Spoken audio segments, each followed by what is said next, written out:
Hi, everybody. This is Hondo Carpenter from Sports Illustrated's Fan Nation Las Vegas Raiders Insider Podcast, joined now by a 12-year NFL veteran. That should tell you everything that you need to know.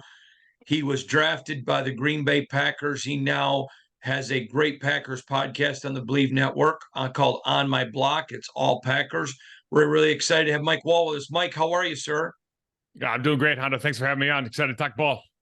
Yeah, I really appreciate you being here. First of all, congratulations. Been around this game for decades. You get over 5 years in this league, it's an accomplishment. You get to double digits, it's a miracle. So congratulations to you.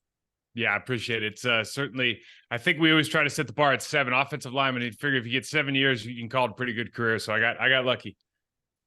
I want to start by talking about Davante, and I have a great relationship with Davante. I assume that you do because I'm with him in practice and know him. There are a lot of people I've heard on the national narrative is, oh, this is a huge game for Davante. He wants to prove something.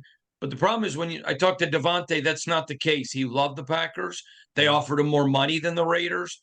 There's no animosity. There's no anger at all. It's almost like being in business, but competing with your family. It's very rare, but it's a very warm almost reception that he feels for you guys. What's the Packers' perspective on that? Well, I think Davante leaving obviously was maybe the start of kind of the downfall of the last couple of years. Certainly, they knew what they had in Davante, and they respected what they had in Davante. They did offer the rumor is they did offer him more money because they knew exactly how valuable he was to the team, and then that relationship with Aaron, obviously that eventually I think went sour and was the impetus for all of these things kind of happening if we get down to the base level of it. But the Packers have nothing but love and admiration for Davante. They would take Davante back in a heartbeat if he was willing to come back. I mean, which I think every team in the National Football League would. He's such a great player, but great competitor, great mentor on and off the field, great locker room guy. I can't say enough good things about Davante Adams. Yeah, and by the way, they did offer him more. He confirmed that to me, so okay. I thought that was fascinating to me. All right, let's get into this game. We're going to start first from the Packers' perspective. You're a guy that's played in the league. You're an expert. What is the state of the Packers? If you can, walk me through offense, defense, special teams. Your thoughts, please. Well, I think offensively, you're still looking for an identity. Obviously, Jordan Love comes in, first year as a starter, got drafted in the first round. Another reason, kind of this drama that has unfolded over the last couple of years with Aaron and the Green Bay Packers. I think the skill positions for the team right now, we have first and second round guys in the tight end room and the wide receiver room. Very, very exciting, but also a work in progress. So it's a question right now, even though we have those two veteran running backs in Aaron Jones and A.J. Dillon, when you kind of look at our passing game and what that's going to play out as with Luke Musgrave, with Jaden Reed, with Christian Watson, with Romeo Doubs, how does that play out? What are the plays that play to their skill set the best? What relationship do they have with Jordan Love? That is all still being developed and will continue to be developed. I don't know as a play caller if Matt LaFleur is exactly crystal clear on how he wants to run this offense. And I think we're seeing that right now, both in the run and pass game. We've been severely hampered and hamstrung by David Bakhtiari being injured. He's out now on IR for at least 4 games. It looks like for the entire season. They've been doing some shuffling at the offensive line positions. Zach Tom has come in and done a great job at right tackle, who was a 5th-round pick out of Wake Forest last season. But really, aside from Zach, I don't know if there's a bright spot on that offensive line. We are getting Elgin Jenkins back, but it just hasn't been doing. We're averaging like 3.3 yards a carry. I know the Raiders are struggling too, but yeah, 3.3 yards a carry is laughable in the National Football League with six-man boxes the way they are now. So offensively, we've got a lot of work to do. And what we hoped was defensively with 8 first-rounders in the starting lineup on defense. One would think that defense would carry us throughout this kind of rough patch and learning on the job for offense. But we haven't done a great job at maximizing our talent. I don't know that necessarily if you looked at that talent just on a one-off basis, first-round draft picks, do you feel really good about all those guys looking back now? Did Brian Gutekunst do a good job getting the right kind of talent in the first round? But you do look at Rashawn Gary. You look at a Kenny Clark. We brought in Devondre Campbell, who was an All-Pro 2 years ago. Quay Walker's there now. Obviously, Devontae Wyatt, Darnell Savage, Jai Alexander's a premier cornerback in this league. We should be better than we are. And the bottom line is we haven't been able to stop the run. And that we can talk about the scheme reasons for that, but we can also talk about just the technical ineptitude of some players at key positions on shedding blocks, creating contact at the line of scrimmage, making tackles, just basics of football. I don't know how good we are at those things. We have some individuals that are playing at a high level, but as you know, it takes all 11 to really be a force for good. Green Bay Packers good on defense. My buddy Rich Bisaccia is your special teams coordinator, just a tremendous human being, a leader of men. His players love him. And obviously, anytime he's going to be leading a special teams, they're going to be solid. Can you talk about your special teams, please, Mike? You know, it's an interesting thing with Rich because he came in so highly touted, certainly, and then all the work he's done, not only as a special teams coordinator, but then as the interim head coach for the Las Vegas Raiders. And I have to be honest, you know, our special teams has been lackluster before he got here, and was substandard, quite frankly, for most of the season until Keyshawn Nixon showed up and started, you know, just wrecking shop as a kick returner. This year, we're not getting the same production of Keyshawn Nixon. It has nothing to do with him. I think it has a lot to do with the guys that are blocking for him. We saw muff punts last week. There's miscommunication in the game. And what I always wonder, because I don't think this is a Rich Bisaccia thing necessarily. I think this is a way that culturally we go about business in Green Bay. Do we spend enough time in the meeting rooms? Do we give these guys enough full speed reps in practice? Like, are we preparing to be successful in a very, very critical part of the game? I think that's a question that you could ask probably 16 out of 32 teams in the National Football League. Are they doing enough on special teams to make a difference, a palpable difference with the guys that are actually practicing, you know, Wednesday, Thursday, Friday to perform on Sunday? Because the Bisaccia thing for me, he comes in so highly regarded, and it's not like there wasn't this like gap leap in improvement from the prior staff. And I think the only reason when you start getting those kind of things coming around, you have to kind of look at from the top down, from the head coach down, how are we scheduling practice? And is Rich getting the time that he needs and the reps that he needs with the top guys? Are we playing our first stringers on kickoff return? Are we playing our first stringers on punt coverage, you know, when we need them? Just those questions, I'm not sure that we've answered those properly. It's fascinating to me. I know when they were with the Raiders, 20% of practice was dedicated to special teams. I thought that's a fascinating insight. Thanks for that. We're talking to Mike Wahle, 12-year NFL veteran. He was drafted by the Packers. He's now the host of On My Block, which is a Packers podcast on the Believe Network. So glad to have him with us. I want to dig now into this game. I predicted before the season, and I look stupid now, that the Packers would win the NFC North.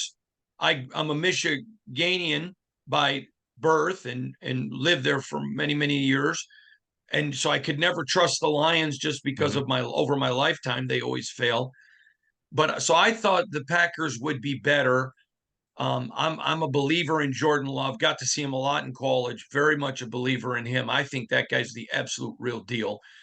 And so let's now transform this into Monday night. The Raiders have spent $102 million on their offense. There are stars all over that offense, and they can't do anything. They're pitiful.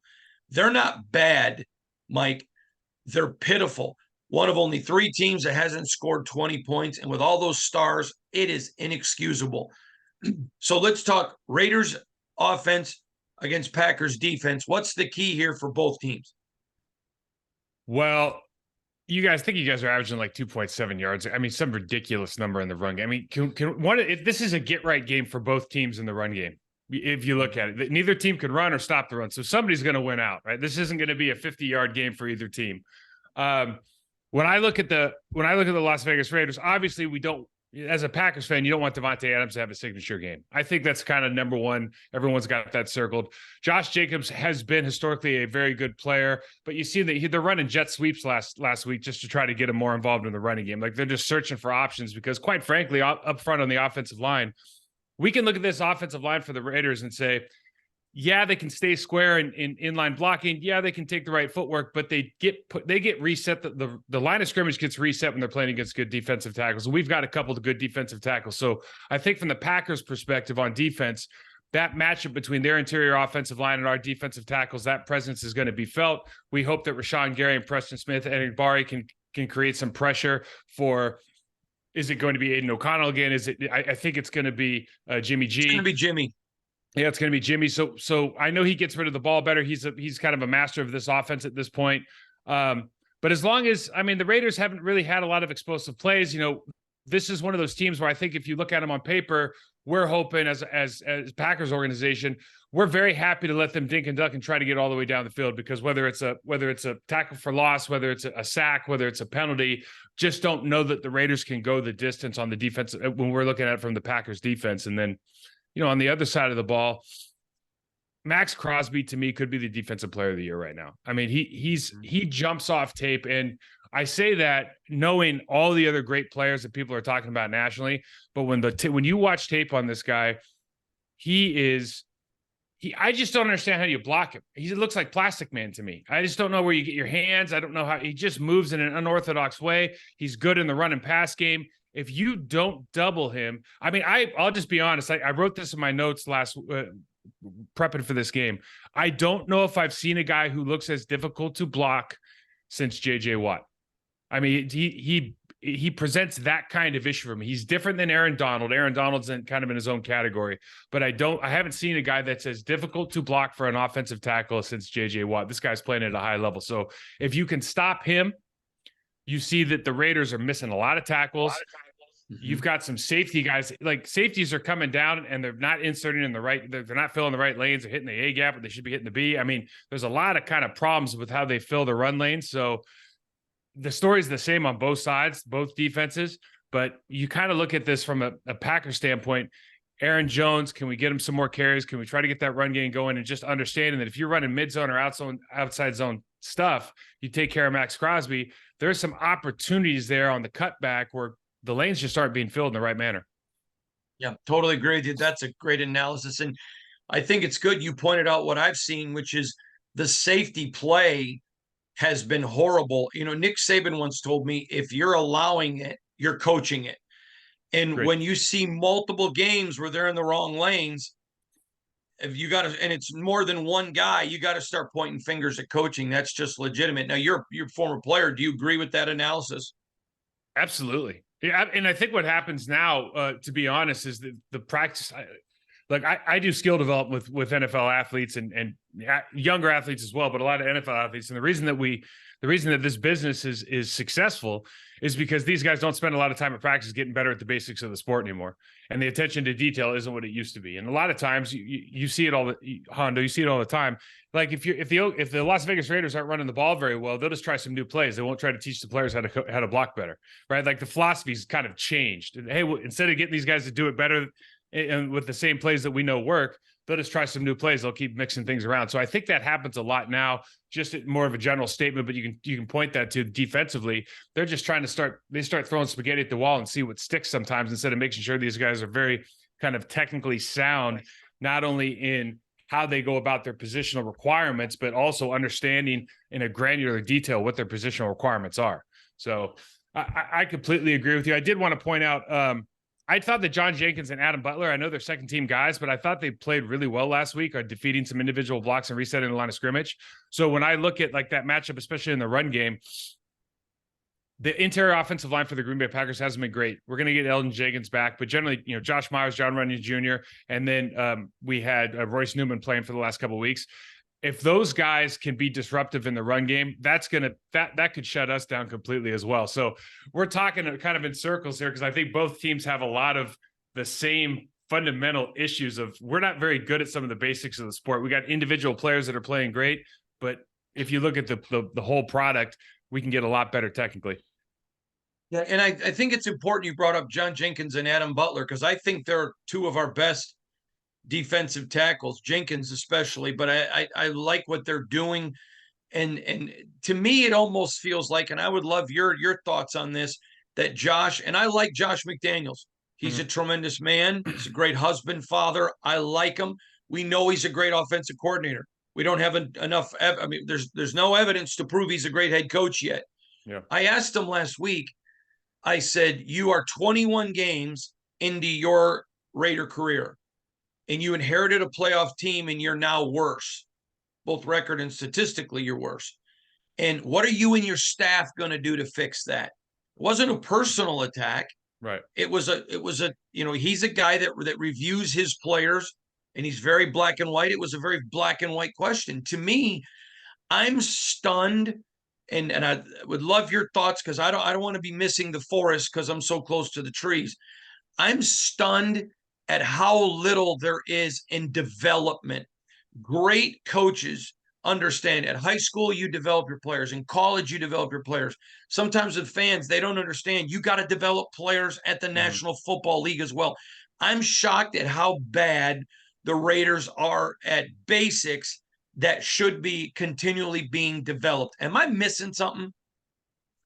Well, we just talked about it with the safety play. I think you're absolutely right. And it's a pandemic across the National Football League. There's a reason that the same 8 teams are always kind of in the race for the game. It's because they have good developmental coaches.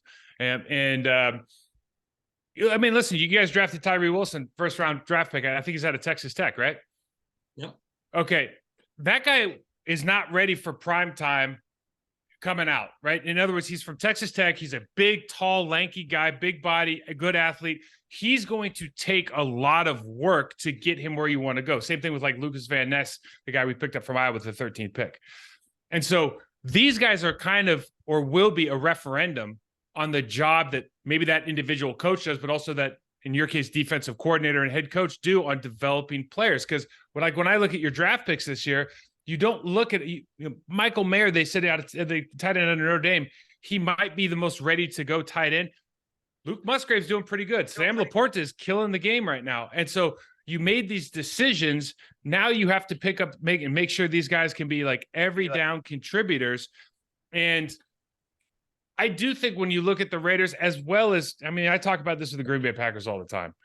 Are we really good at, like, football's super easy for me. It comes down to, do you have proper footwork? Do you know how to get in the right body position? Or are you good with your hands? I'm talking about just box play now, but that really applies to wide receivers on the release and the break routes. I mean, so there's a, do you know your assignments? And then are you good enough at your basic skill set? Can you automate your technique so I can make a lot of decisions in real time? Am I a good read and react athlete? And you can't do that if you don't have the basics down. And what we see with players that fail on the individual level and can't win their one-on-one matchups, they don't automate their technique. They're not good enough at the basics of their positional requirements. And that's why they fail more often than not, because we spend a lot of time on scheme, not a lot of time on this. You're preaching to the choir. I'm in total agreement. I'm just going to be honest.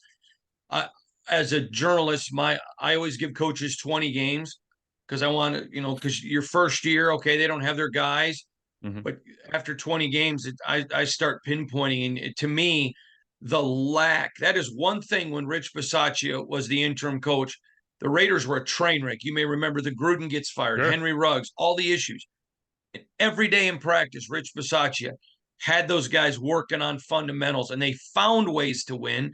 This team, all of the alleged talent, and you see Davante hasn't gone backwards, but he'll work on his own technique. Maxx Crosby work on his own technique. You don't see a lot of other guys getting better.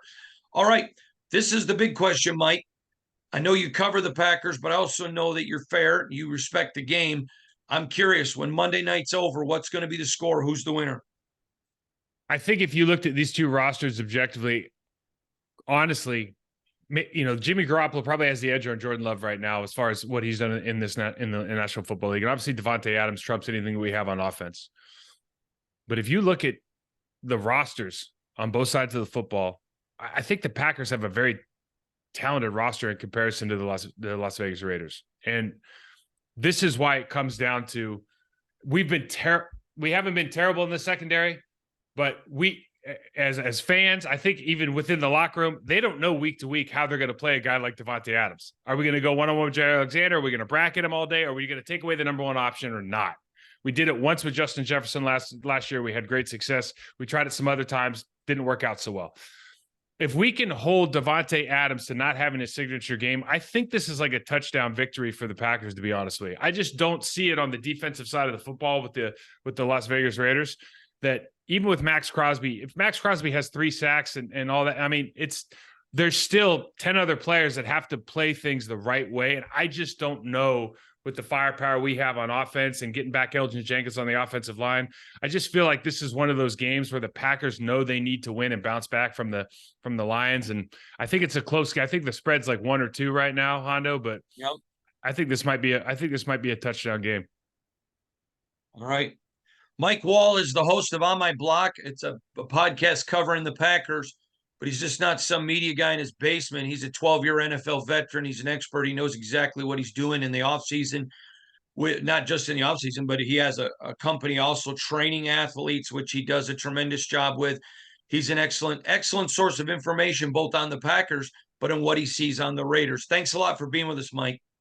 You got it, Hondo. Thanks for having me. I appreciate you. That's, again, Mike Wahle, 12-year NFL veteran, breaking down the game.